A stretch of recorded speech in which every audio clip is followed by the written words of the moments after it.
All right. Good evening, everybody. It's day 100, if you can believe that. 100. Just like that. We've been talking for 100 days. Sorry, I can't help myself. People like milestones when they're round numbers, right? I mean, everybody likes to focus on round numbers. I know when I was looking at some Michigan data, I thought it was interesting that things landed on whole numbers. So whole numbers, round numbers, it all seems to make a difference. I just want to say some quick hellos. John, Jules, Jim. Let me see. Who else is here? What's the normal crew here? TF and Mark and Mary and Amstock, Donna. Everybody's been chiming in. Everybody, Leanne, Rhonda, and so forth. So thank you all. I do have a coat on. You notice it's not gray? Look at that, everybody. I do have a coat that is not gray. So I don't know if you guys have seen. I did a video this morning with Edward Solomon. He shared some incredible findings with regards to Michigan. We did some stuff on the fly. I showed him some name analysis. I do need to get those files uploaded, and it's a tedious process because I have to break them up because they're too big.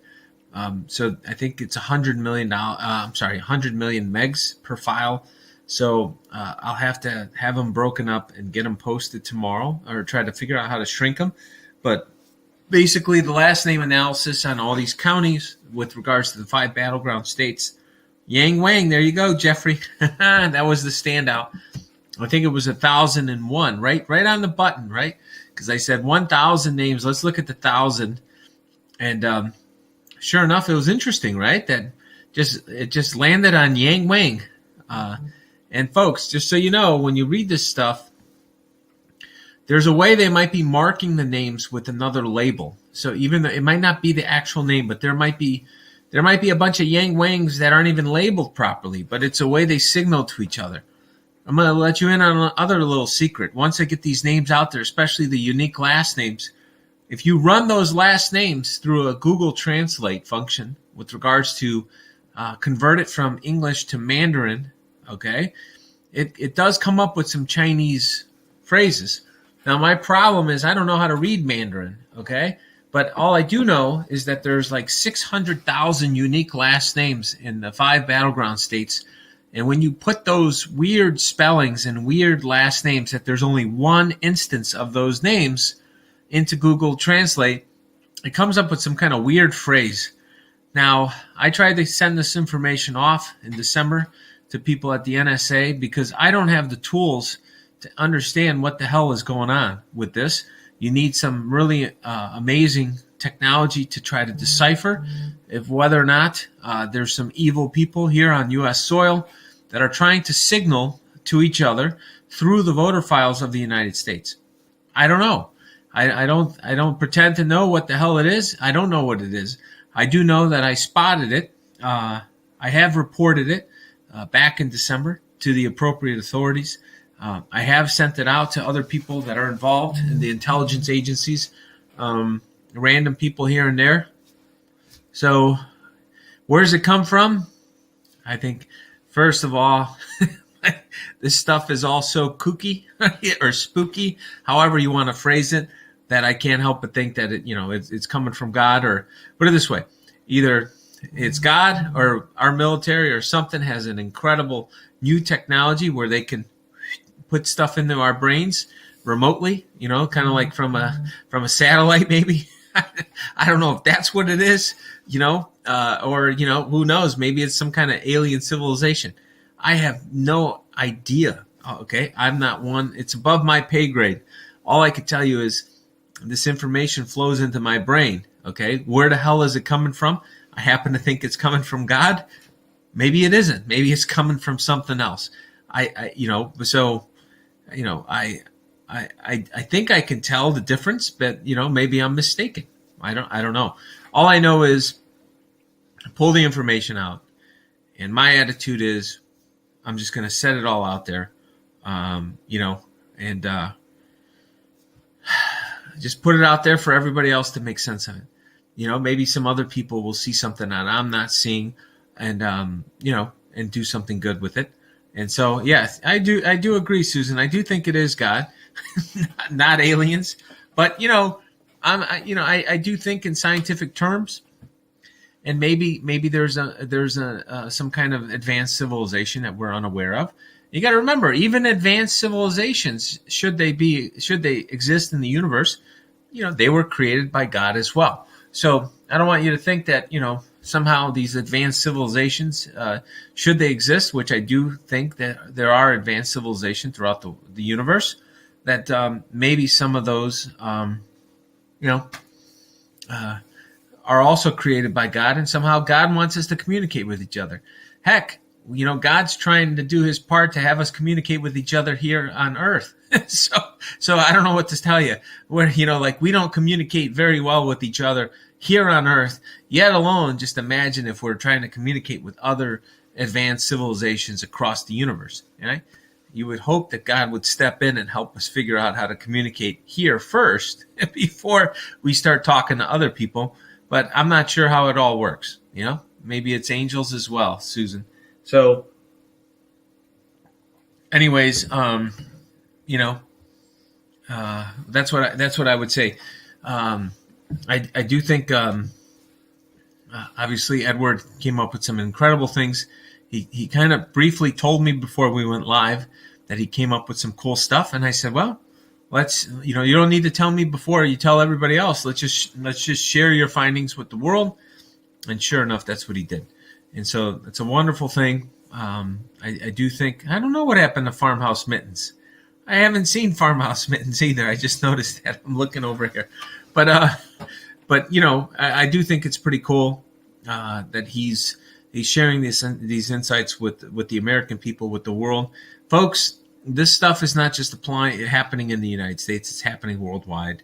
And so it's sad. It's very disturbing. It's sad at the same time.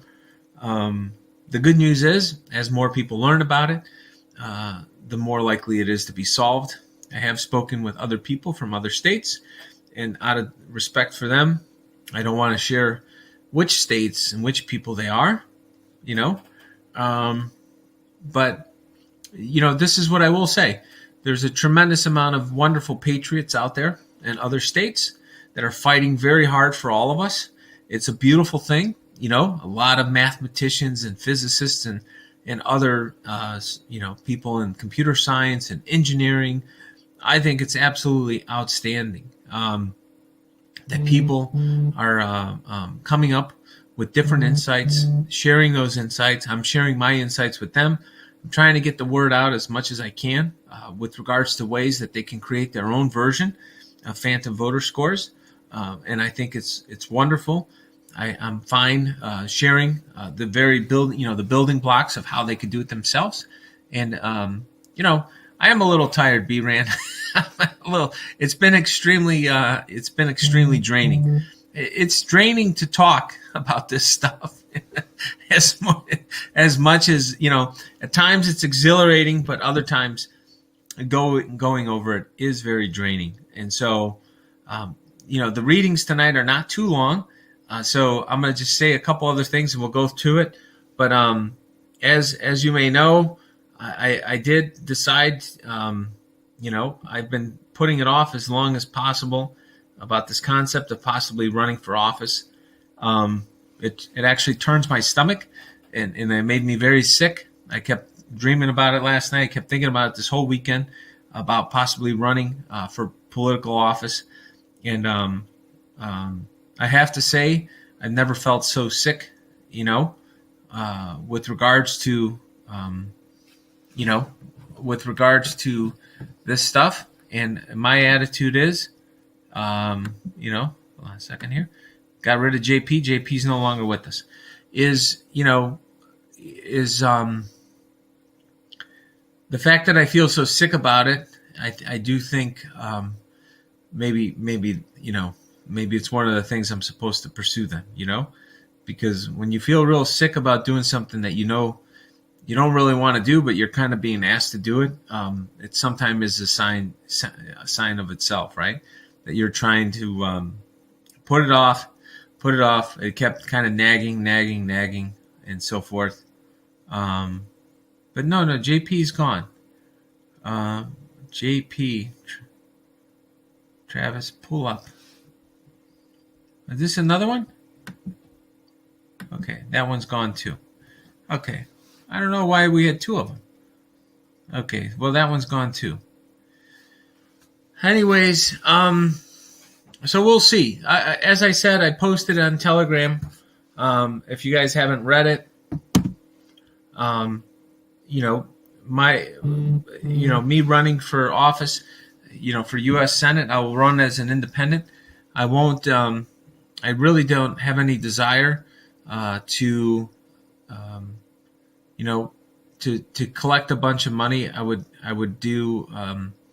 only try to raise money as it's needed to get the word out, and I'm not going to disrupt my life. I'm going to keep doing what I do for my professional career, taking care of my clients, raising my family.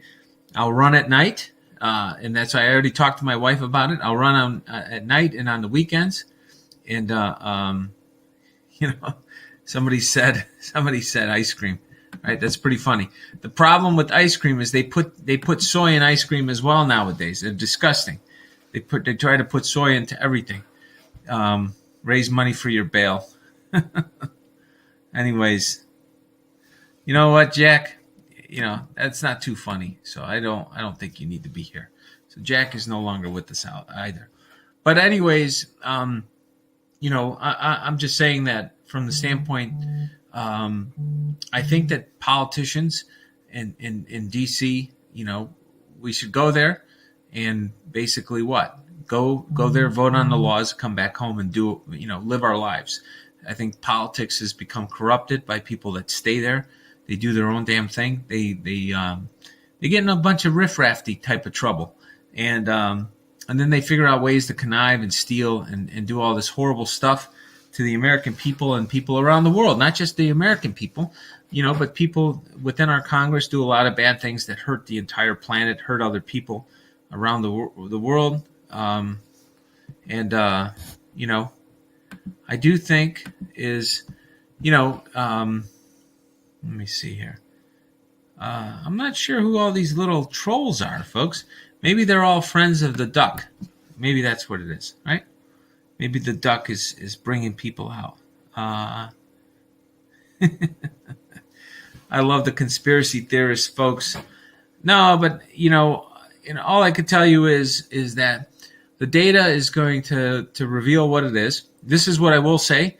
I talked about it with my wife, and I said, look, I'm not going to let it impact my business. I'm not, our business, because we have a business together, or the family. I'll do this stuff at night. I'm going to write out everything, my policy ideas, all the stuff, and then I'm going to share it with the world. And if there's other people from both parties, for that matter, that want to use that information to run for the office across the U.S., then so be it. It's ideas are not a monopoly, right? If I have an idea for how the country could be a better place, and other people that actually win and get into office, that aren't Bobby Piton, that's awesome, right? Let them turn around and use those ideas, right? And that's the deal, folks. Is that I think that it was it would be a good thing. And if the people of Illinois decide that they want to put me into office and go after all this corrupt stuff that's taking place, I will gladly do it, right? With the understanding that I'm going to go in, do my job, and get the hell out. I don't want to stay in D.C. I'm going to come right back home and run my business and make sure that I have a deep enough bench with people that are working with my company to take care of things on behalf of clients, because that's my number one priority.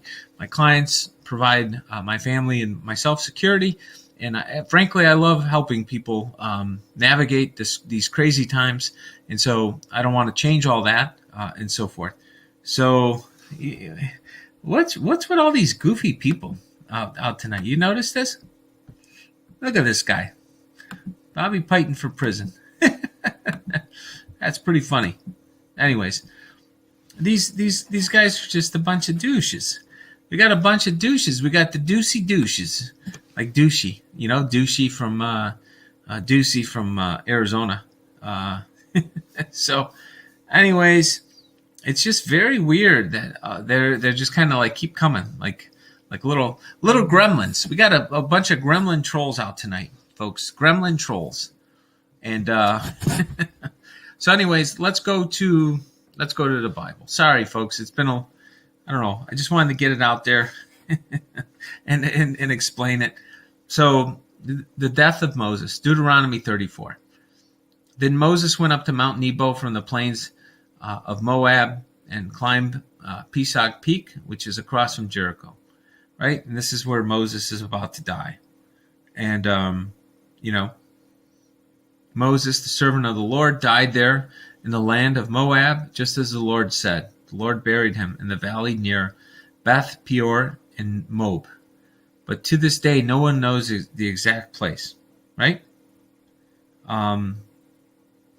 Now Joshua, son of Nun, was full of spirit, of wisdom, for Moses had laid his hands on him. So the people of Israel obeyed, doing just as the Lord commanded Moses. There has never been another prophet in Israel like Moses, whom the Lord knew face to face. The Lord sent him to perform all the miraculous signs and wonders in the land of Egypt against the Pharaoh. With mighty power, Moses performed terrifying acts in the sight of Israel. And folks, just like that, with all the wonderful things that Moses had done, right? And and followed God's will, that even though he did all those great things, when it was time for him to move on, it's time to move on, right? God decides that. None of us get to decide that. And I think part of this whole moral of the story is, we need to realize that it's okay. It's okay if the greatest among us, in terms of what they've accomplished, doing God's will, like Moses and others, then if they can get taken down and cut down by God, right? As they say, in that Johnny Cash song, sooner or later God's going to cut you down. None of us get exempted, right? We all have to go. We're all here on a temporary visa. So anyways, when this all happens, right? And when I think about Moses and I think about other people that have left an incredible impact on this earth, we think about people like, JFK. We think about people like MLK. We think about Bobby Kennedy, right? My mom actually named me Bobby after Bobby Kennedy. A little known fact, that was why I was named Robert, right? Robert's not a very common Polish name, folks. Like if you think about it, you go to Poland, there aren't a whole lot of Roberts in Poland. But anyways, my mom, when she came here to the United States, they immigrated in 1974. She was so impressed with the story of Bobby Kennedy that she decided to name me after him. So that's a true story. Robsky. I like that. Here we go, blank blank. We'll call him Robsky. So anyways, it is pretty funny because my family's from a part of Poland which is known for skiing. It's actually Zakopane. I don't know if JFK stole the election. I think I've heard that before, but who knows?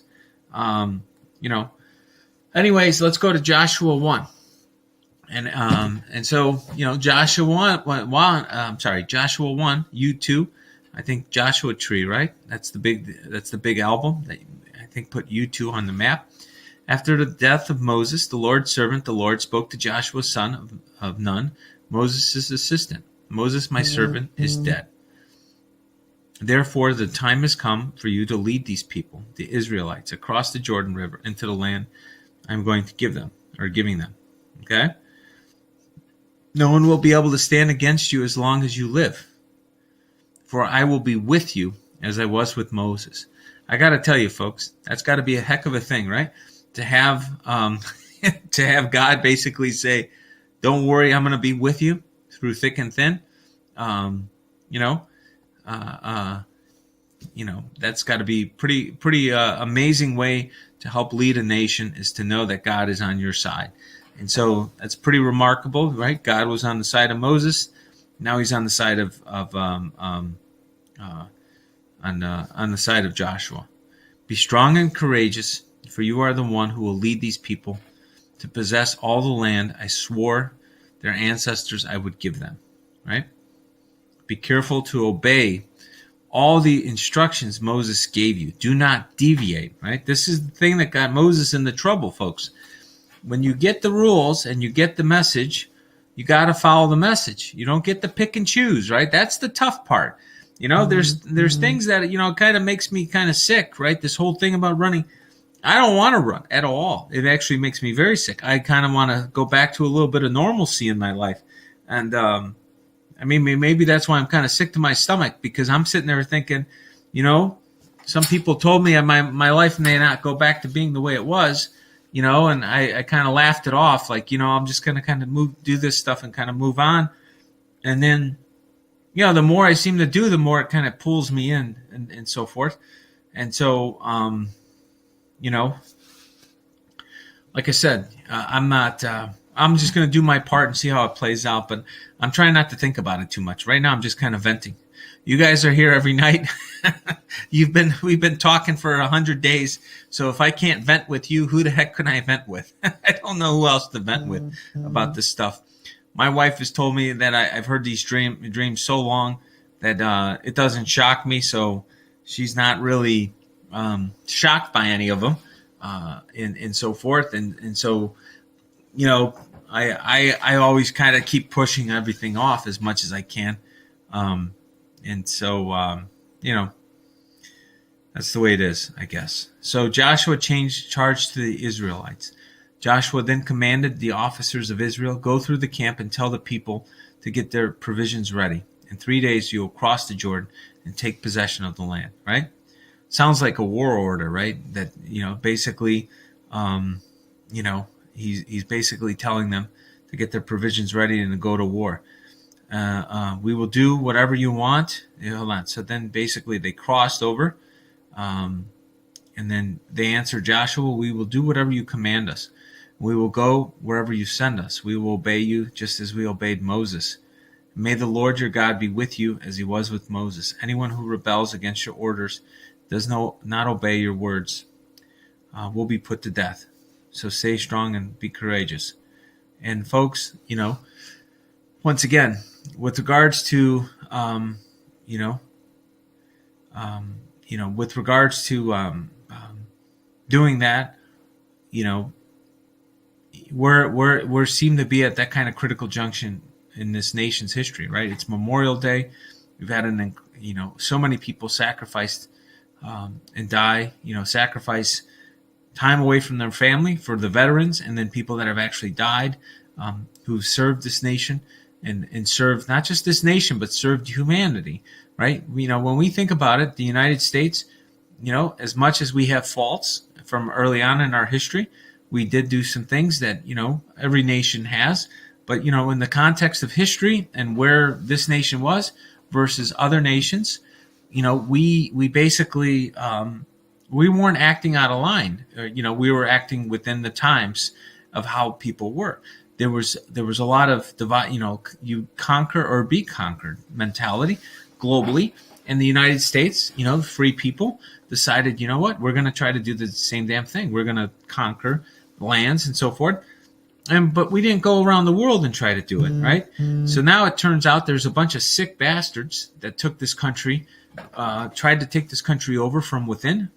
Some people call it the deep state.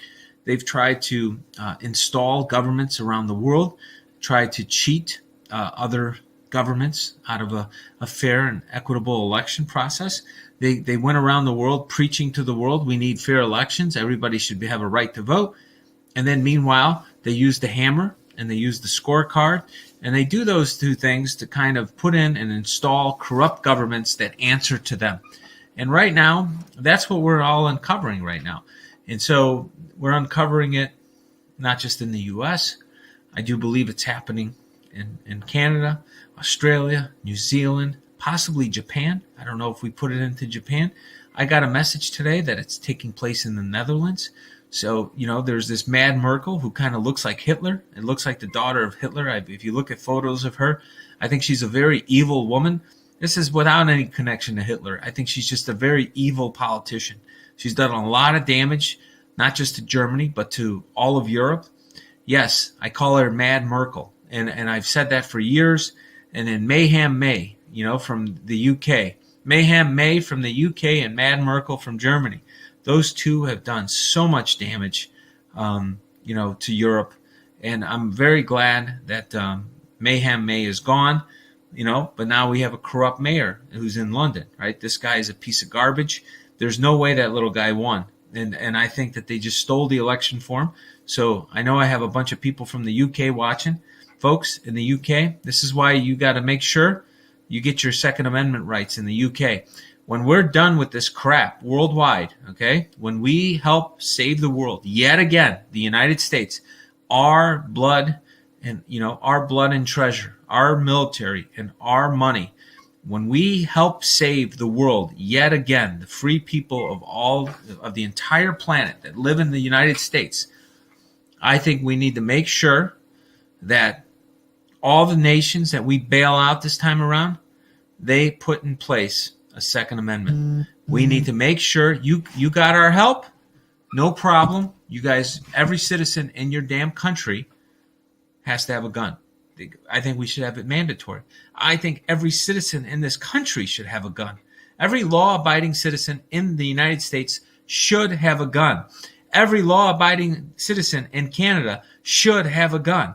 Every law-abiding citizen in the UK should have a gun. Not some billy club, some kind of stick. Are you kidding me? Have a damn gun. When these acid attacks come, when these scumbags come in from overseas, I'm sorry. Time for playing is over. You don't have a government that enforces the law.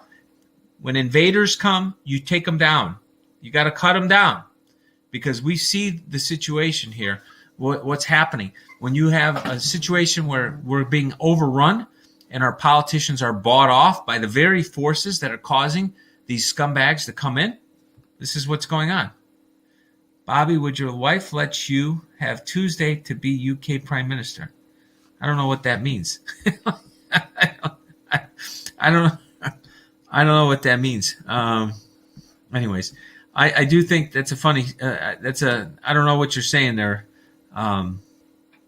Yes, no more gun zones. Yeah, gun-free zones. What a joke. I don't know what that means though, Michael. So can you maybe explain this? Would your wife let you have Tuesday to be UK Prime Minister? So, anyways, this is the deal. Mandatory gun and training. Yes, I agree with you, David. We need to do that nationwide. You know what? I got news for you. My sister, she's learning how to use a gun. She's never had a gun in her life. She's tired of this shit. And you know what? I talk to a lot of people, and you know what? A lot of women, okay, that I know, they're making sure they know how to use a firearm, as they should. When you have corrupt governments trying to come into this country, figure out how to weaponize miniature drones. Folks, by the way, I know this sounds a little crazy, but you want to make sure you have a garden hose. You know how to attach it inside your house if you have one of these mud sinks or something.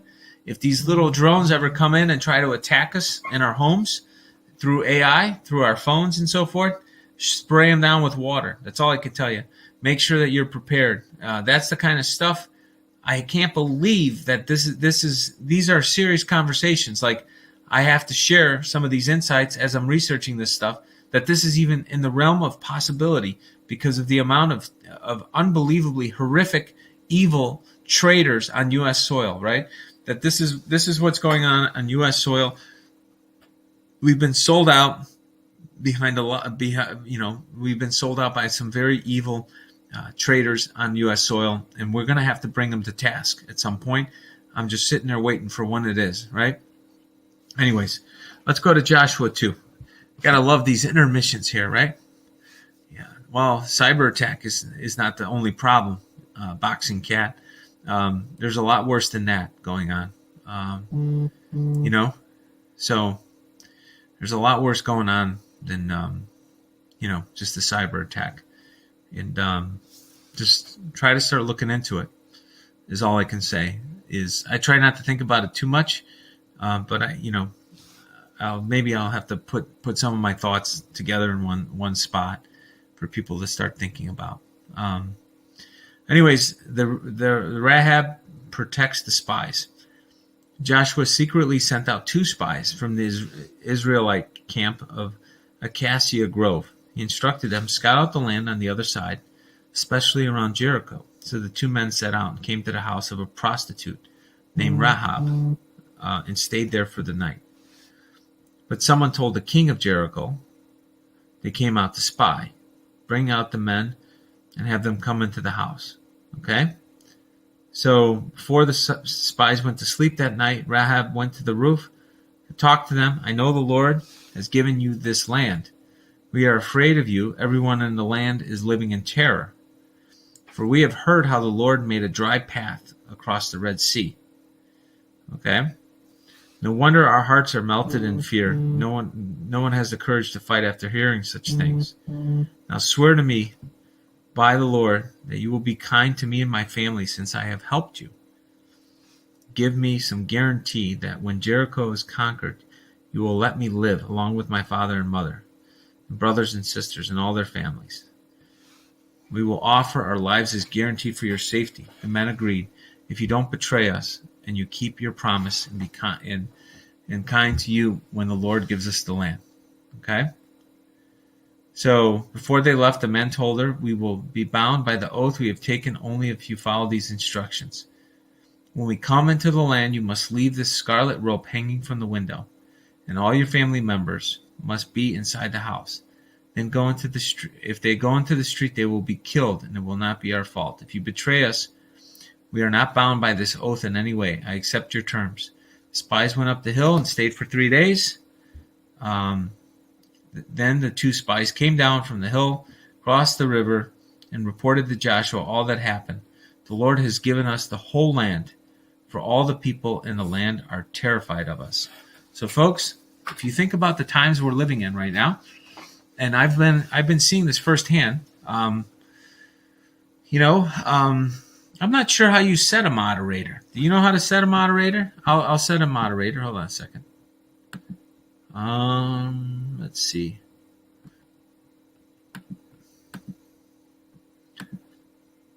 I don't know, folks. I have to figure out how to set up a moderator, and I'll be more than happy to have Jules or Maria be the moderator. But I need to figure out how to do that. So maybe somebody can show me how to do that. But let's go back to this whole thing with regards to being terrified. Right now, this is, let me see here. Elusive? Okay, Elusive, you don't have to be here. And you are no longer here. And so, Ronan, you can figure it out if you want. So, okay.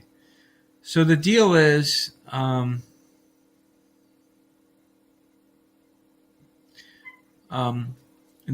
deal that's interesting about this is we're in a time right now where they're trying to put in a tremendous amount of fear across the entire nation and the world for that matter.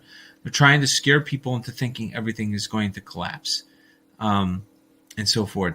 And you can't help but think, why are they doing that? Why are they trying to get everybody to be so afraid? They're trying to take control of as much as possible. Last year, they scared a lot of people out of the stock market, right near the lows. And they've been telling everybody to sell. The dollar's going to crash. Everything's going to go to hell, right? And they scared a lot of people out. Folks, they tried to do the same thing in the beginning of the year. And I told people it's okay to be defensive, figure out how much risk you want, but don't undermine your long term. You have to be prudent about it. Nobody knows exactly what's going to happen, and you can't believe that everything is going to collapse. This country is worth 100 millions, folks. 100 millions is what the United States is worth, at least. And so when I would hear these stories that the U.S. is going to collapse, I told the story to everybody who's been here that guess what? That my dad told me about this during World War II. He told me about it after World War II in communist Poland. This is what the communist playbook has always been. They try to get people to think that everything is going to collapse. And they get people to what? They get people to make poor decisions. And now keep in mind, some of this stuff is real. There's real things to be concerned about and what you need to plan for that are based in economic reality. And then there's also things that are just fictitious.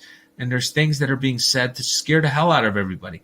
And it's a fine line. It's like, Bobby, you're telling people to be defensive and worry about these things, but then you're saying everything is going to be fine. And what I'm saying is, it's like there's a middle path. You have to plan and expect the worst and then hope for the best. You got to kind of try to do things in a way that you're preparing for really bad outcomes. You know how you're going to react, but then at the same time, once you know how you're going to react in a really lousy, horrible situation, then you should do what you know how to do and do the right thing. And I think that's the way to play it. You have to always be aware. That's right. Be on guard. Make sure you're constantly paying attention. Folks, it's no different than going out. If you're getting home, right, you go out to a play in the city of Chicago or somewhere else, and then all of a sudden, the play ends at 12 o'clock and you're leaving, right? Do you want to make sure you have a cab or something, right? Or an Uber that you know who it is? Or do you want to go for a hour stroll at 2 and 1 in the morning in Chicago? I don't think it's a good idea to walk around for an hour unless you're properly armed, like in Chicago. And even then, you might be risking it because you might be outnumbered. So all I'm saying is, you have to use some common sense. Don't put yourself in the situations that can do bad things to you. Same goes for your money. Same goes for your economic decisions.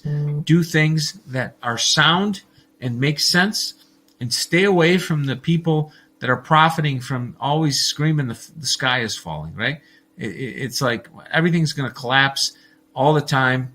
Be wary of those folks. It's just, you're going to bet on the whole U.S. dollar and everything collapsing. Then you're basically saying civilization as we know it, the entire planet is going to collapse. And I got news for you.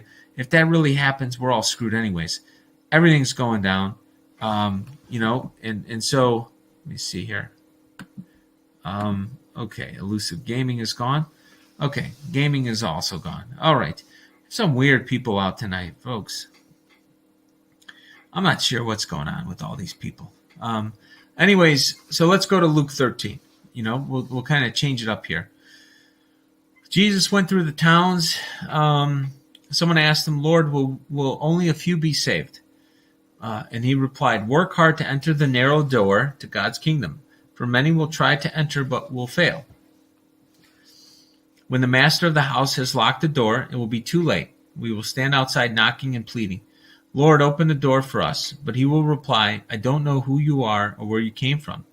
Then you will say, but we ate and drank with you, and you taught in our streets. And he will reply, I tell you, I don't know you or where you come from. Get away from me, all you who do evil.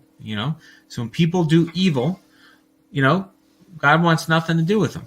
Now, when we think about this in our own lives, right? Is George Floyd here? Are you serious? Anyways, what is this crap? Okay, so it's like just weird. We got all these weird people coming out. Got a lot of weird people tonight, folks. I think I must have knocked out like 5 or 10 of them. So, with regards to this entire thing going on, when there's bad people in,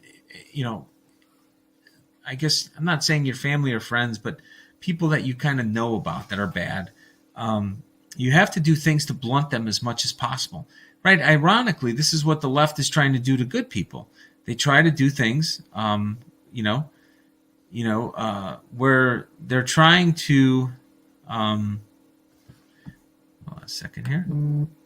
They're trying to do stuff, right, where they try to cancel people. And as a result of trying to cancel people, they're trying to cancel good people. And what I would say is we should try to cancel evil people. and do it in a respectful way. We just kind of cut off their source of funding. We don't do business with them, and we don't have to try to do the same type of evil things that they do. We should just kind of pull things back and say, you know what, we don't want to do any business with you. And folks, I know that my behavior has changed quite a bit. In the past year, 2 years, I try to avoid certain businesses at all costs. I don't want to shop there. I don't want to buy anything from there. I don't want to buy food from there. I don't want to buy coffee from there. You guys know what I'm talking about. I don't like to name out businesses. Everybody should kind of make their own decisions. But I try to stay away from, companies that are doing a political agenda and so forth. And they're doing things that don't agree with our values and our beliefs.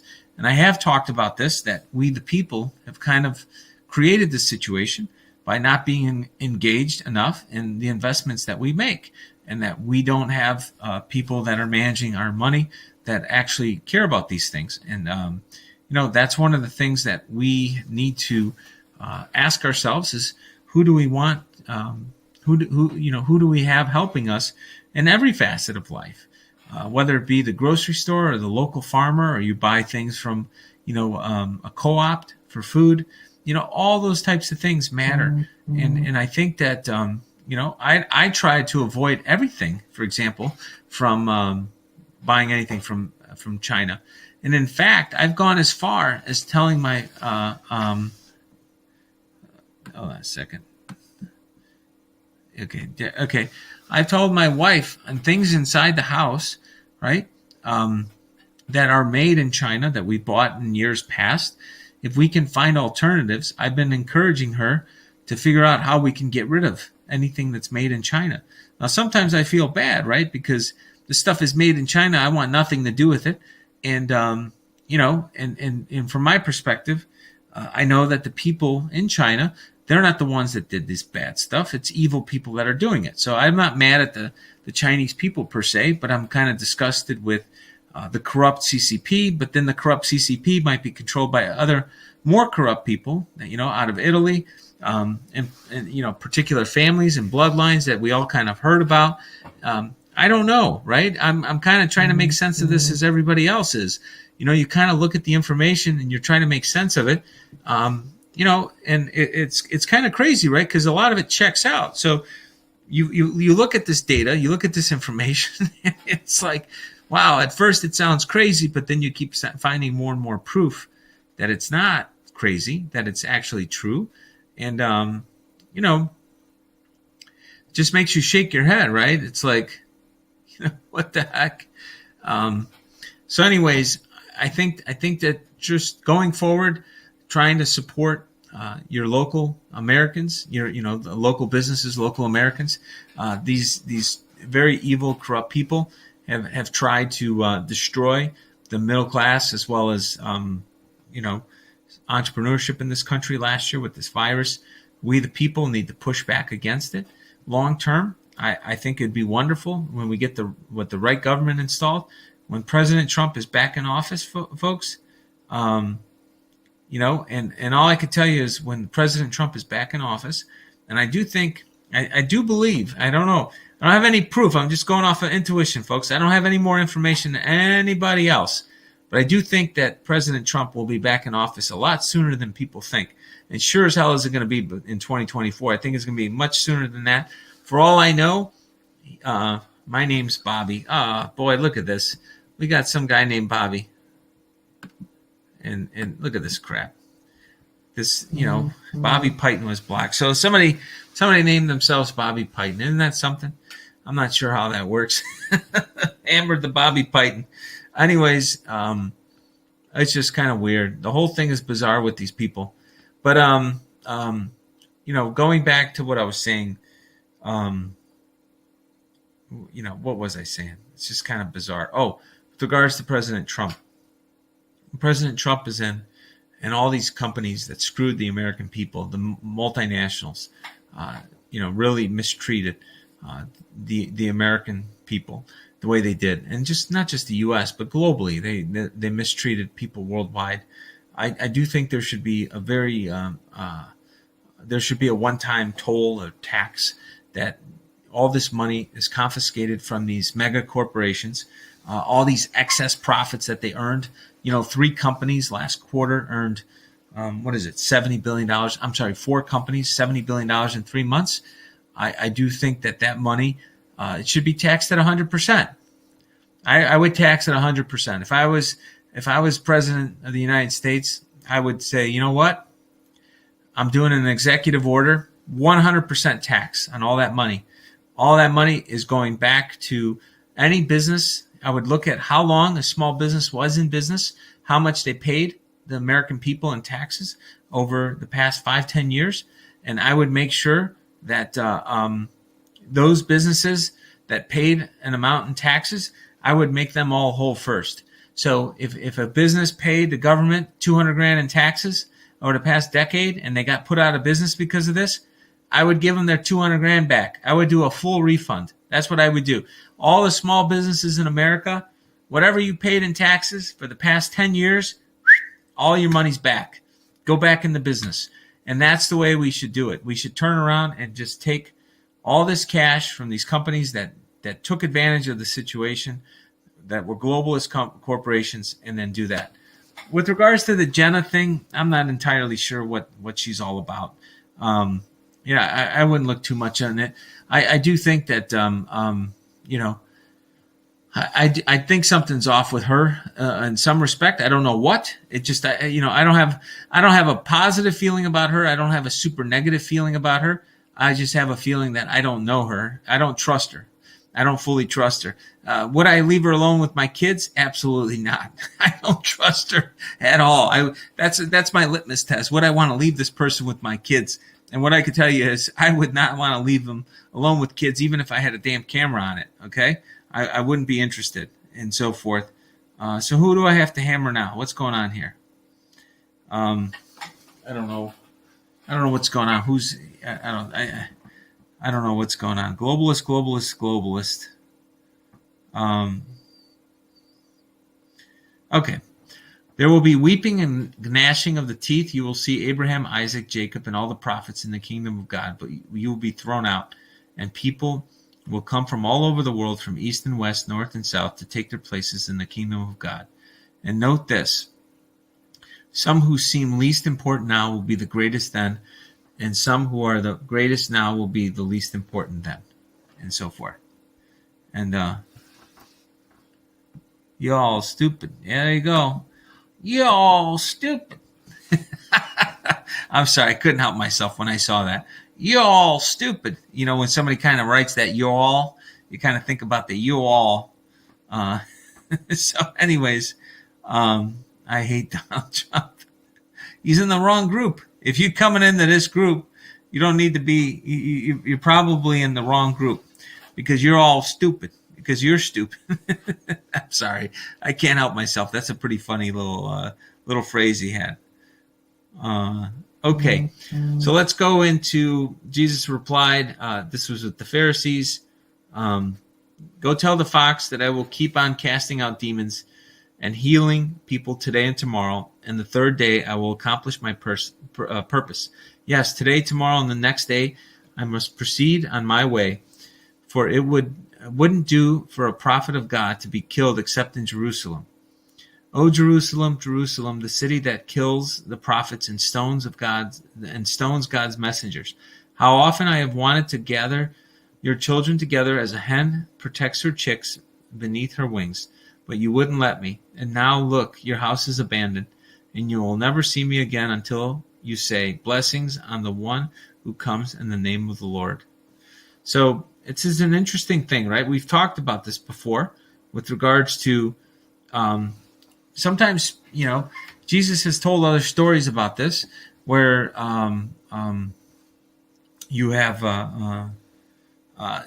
people don't respect Jesus in his hometown, right? In his own family, he's not respected. There's a lot of truth to that, right? And sometimes when people are too close to their own family and friends that they know, sometimes we take it for granted. We don't appreciate our loved ones as much as we need to.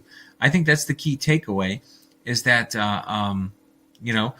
when you look at your life and you look around you, are you taking the time to fully appreciate the gifts of the individuals that are around you?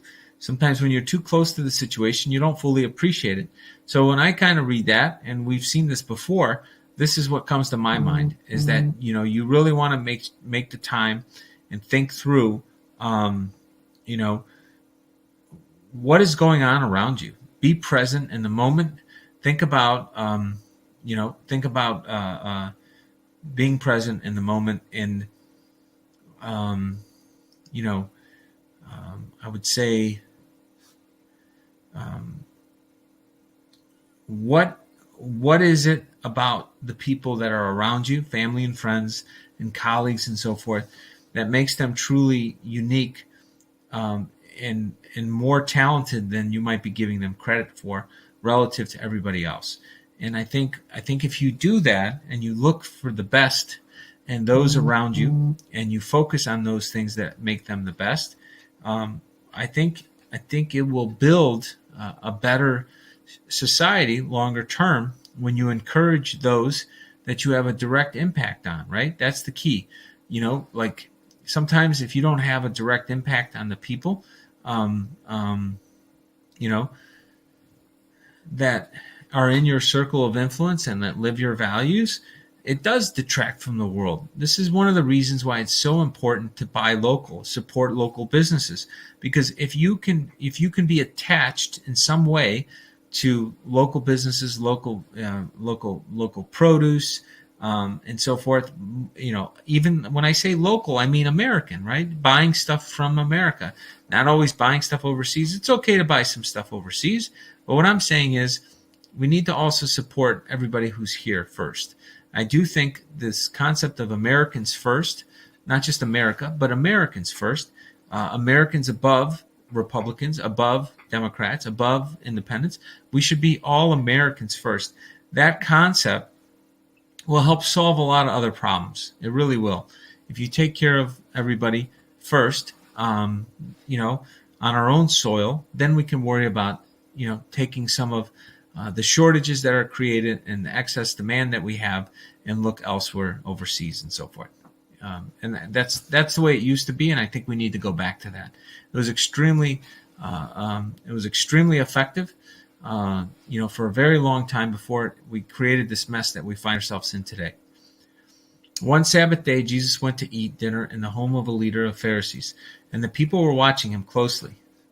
Then there was a man whose arms and legs were swollen. Jesus asked, the Pharisees and experts in religious law, is it permitted in the law to heal people on the Sabbath day or not? When they refused to answer, Jesus touched the sick man and healed him and sent him away. Then he turned to them and said, which of you doesn't work on the Sabbath? If your son or your cow falls into a pit, don't you rush to get him out? Again, they couldn't answer him. Now, once again, Jesus is showing the powers that be the hypocrisy of their ways. And Jesus had a way of doing this extremely well. And I think that there's a lot to be said about that in the world that we live in, right? There's a tremendous amount of, there's a tremendous amount of that hypocrisy that we live in right now. And let me see here. What is going on? Hold on one second, folks. So, as all of this is taking place around the world, where hypocrisy is being exposed, and all of our institutions, our religious institutions, our political institutions, higher education, K through 12, all of this stuff is all being exposed at the same time. It can be a little overwhelming, right? There's a tremendous amount of this corruption, and it's been building up for a very long time. And it's kind of like the dam has burst, and right now we're in the stage where the water is kind of flooding the land, and we're trying to save our crops. We're trying to save our crops, trying to save our families, make sure people don't drown.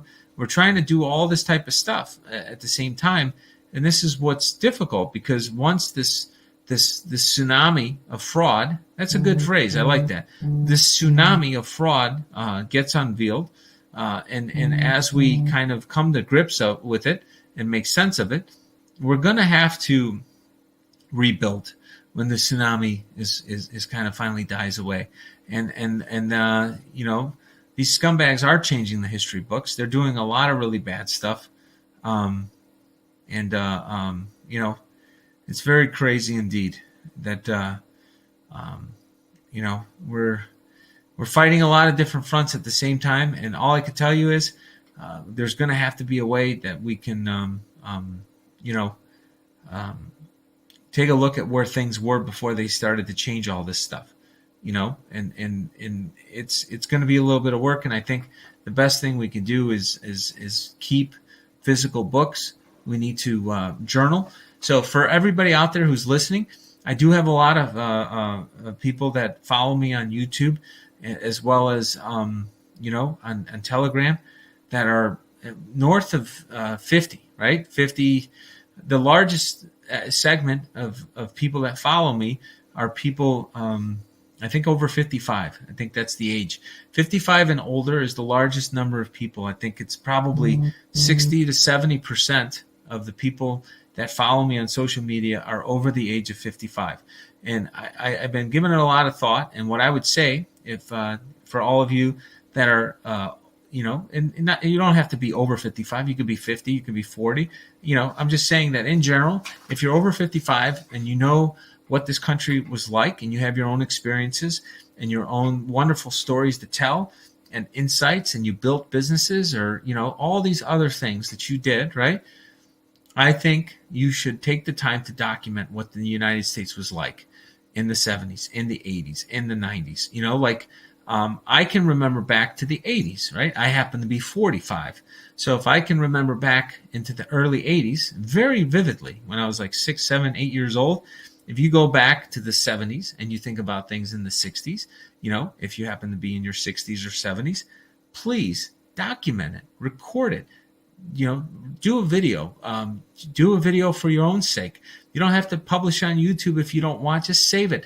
Create a living document. Write up what you thought. A video diary is wonderful. And then I think that if you do such things and you get the word out, at some point, I would absolutely love to build a collection of people's insights across this country. I've been thinking about this for years. How cool would it be to take insights from people from all walks of life in the United States and categorize it, like all different professions, ages, parts of the country, different states, different cities, different backgrounds. And it's like, what? I'd like to know about somebody who, who grew up in Egypt, that's living in the U.S. Is there anybody from Egypt? And what state are they in? And it's like, oh, they're in Utah. And it'd be like, wow, what the hell made you pick Utah? So I would love to be able to, have some pretty cool questions all asked, right? And then just create this. So anyways, I had this idea for doing this. I had no idea, how in the world would anybody ever want to fill this stuff out, right? Like, who the hell is Bobby Piton? So this is what I was thinking 2-3 years ago. I had this idea to do this. And I'm like, this is crazy. Why in the world would anybody ever fill this out? And so I'm sitting there thinking, you know what? Now I've got, I think there's, 100,000 plus people that in some way follow some of the things that I say. And I'm like, wow, if I can just set this up properly, if I can set this up properly and organize this data in a meaningful way to people, I think it would be pretty cool to get a living testimony of sorts of the American experience, and that we can look at people all across our own, I guess we can look across America. And then, think about it this way. Can you imagine if we did this worldwide?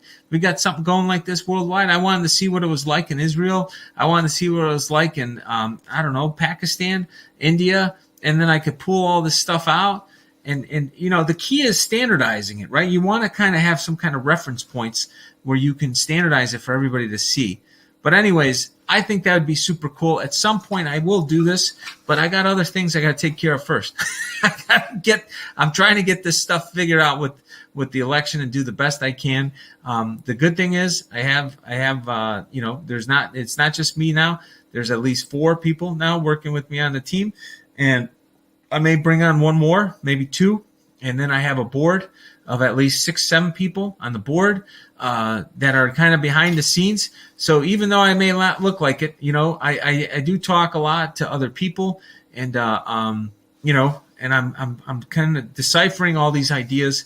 And what you hear is my distillation of different ideas. Some of the stuff I dream about, I tell you if I dream it.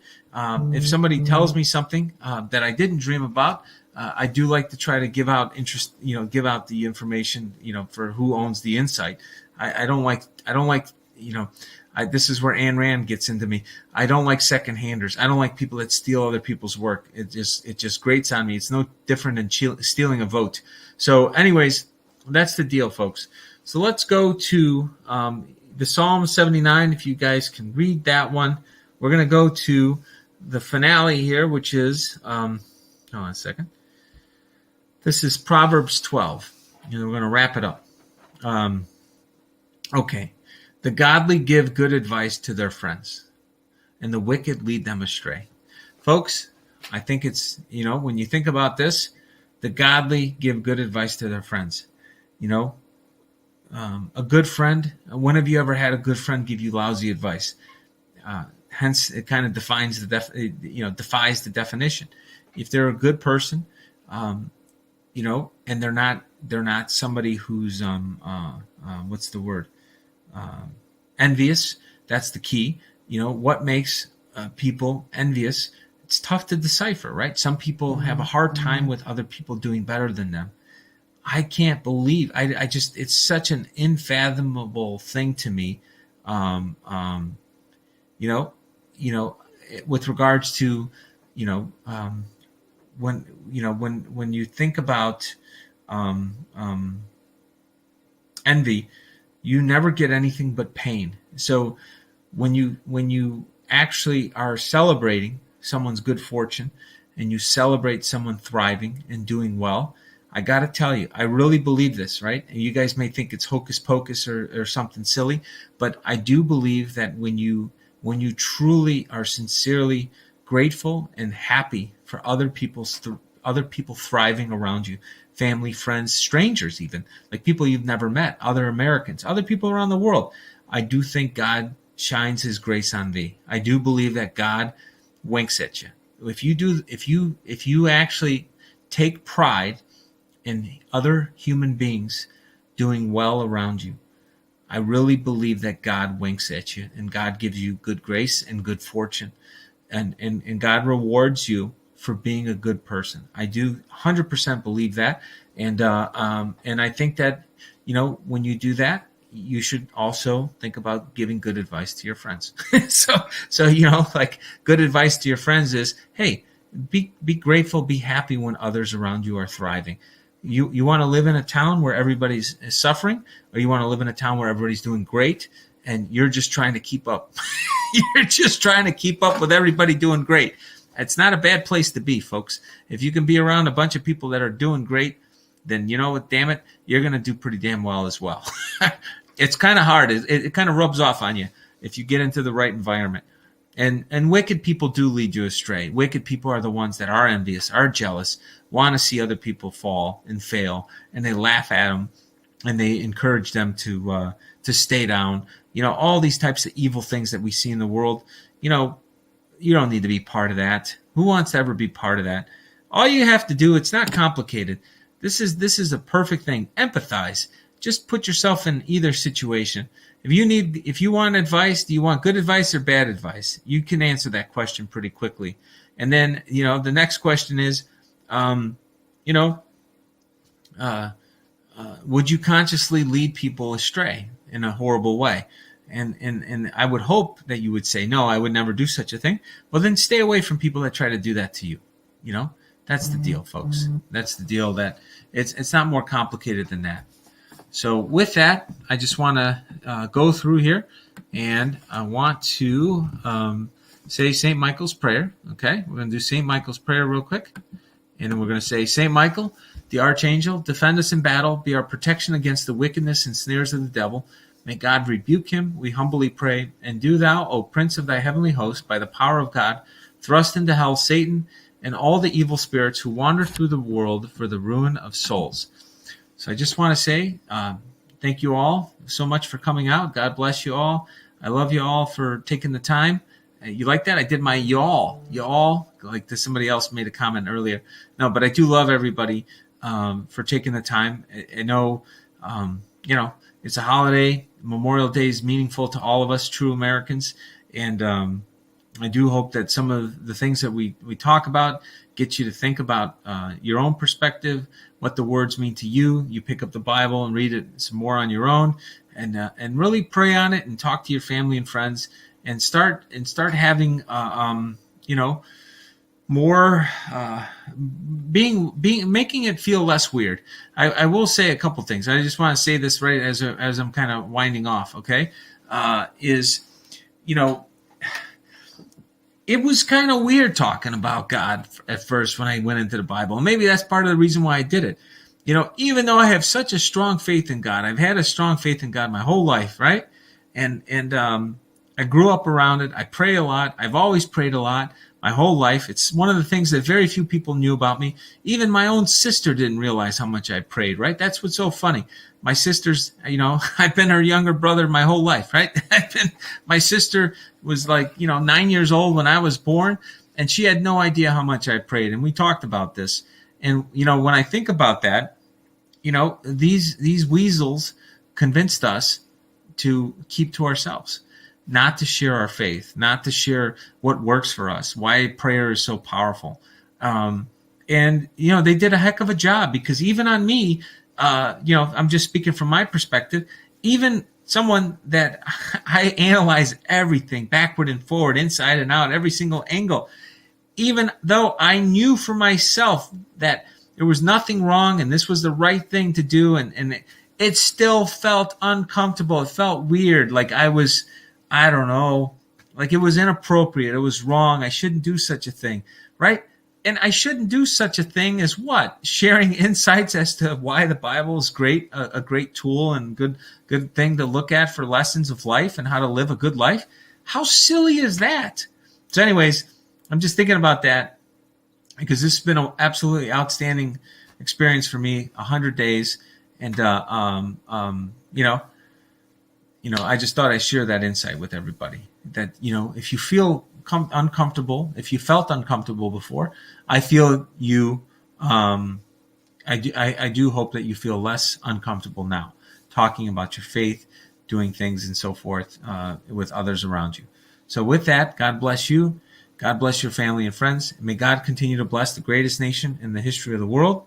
May peace be with you. And if you don't have peace, hammer some trolls. Hammer some trolls. It'll bring you great peace.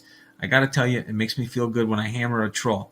So I do need to find somebody who's going to do some of the hammering of the trolls and knock them out when they show up a little faster next time. And they'll bring us all a little more peace, because they are a little bit of a distraction, those little trolls. And I think part of it is, they really want to be gremlins. They're kind of upset. Maybe I'm pulling the plug on their little gremlin ways and how they steal votes across this country.